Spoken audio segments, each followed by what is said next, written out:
hello guys so हजुरलाई चाहिँ मैले चाहिँ के लिएर आइदिएको छु यो आई मास्क यो चाहिँ हजुरलाई चाहिँ एकदमै रिजनेबल प्राइसमा लिएर आइदिएको छौं सो मसँग चाहिँ धेरै भेराइटीमा छ एउटा पिङ्कमा छ एउटा चाहिँ यो भिटामिन सी एसेन्शियलमा छ त्यसपछि यो के भन्छ लिक्रिक एसिड हाइड्रेसनको वाला छ अनि यो चाहिँ 24K गोल्डन कोलाजिन जेल छ है सो म चाहिँ हजुरलाई यो सिकाउँछु कसरी लगाउने हो र मेरो पनि एकदमै डार्क सर्कलहरु पनि छ सो यो बेसिकली यसले चाहिँ के गर्छ भने हजुरको चाहिँ आईलाई एकदमै मोइस्चराइज गर्छ अनि सो म चाहिँ ट्राई गर्न गइरहेको छु ल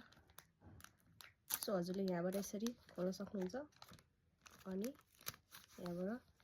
यसरी टक्क निकाल्नु म जस्तै यसरी निकाल्नु एकदमै केयरफुल भएर सो यो चाहिँ गोल्डन वाला हो हजुरले फर्स्टमा चाहिँ हजुरले आफ्नो आँखाहरु चाहिँ एकदमै राम्ररी वाश गरिराख्नु पर्छ सो मैले चाहिँ वाश गरिसके अनि यो चाहिँ मैले लगाइदिए है त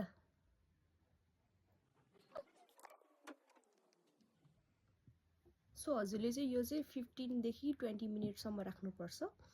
अनि मज्जाले राखिसकेपछि चाहिँ निकालेर मज्जाले चाहिँ आफ्नो आईलाई मसाज गर्नुपर्छ सो हेर्न सक्नुहुन्छ सो मैले चाहिँ 15 मिनेट लगाइसके अब म यो चाहिँ निकाल्छु अनि यो निकालिसकेपछि चाहिँ हजुरहरुले चाहिँ म हल्का मसाज गर्दा हुन्छ यसरी अनि यो चाहिँ पानीले धुनु पर्दैन अनि बेस्ट टाइम भनेको यसको चाहिँ नाइटमा युज गर्दा चाहिँ बेस्ट टाइम हुन्छ अनि मेन भनेको चाहिँ यसले चाहिँ हजुरको त्यो यो ब्यागी आइजहरु अनि डार्क सर्कलहरुलाई चाहिँ बिस्तारै रिमुभ गर्छ एकैचोटी चाहिँ यसले काम गर्दैन सो यसको प्राइस चाहिँ हजुरले चाहिँ 100 रुपैयाँमा पाउन सक्नुहुन्छ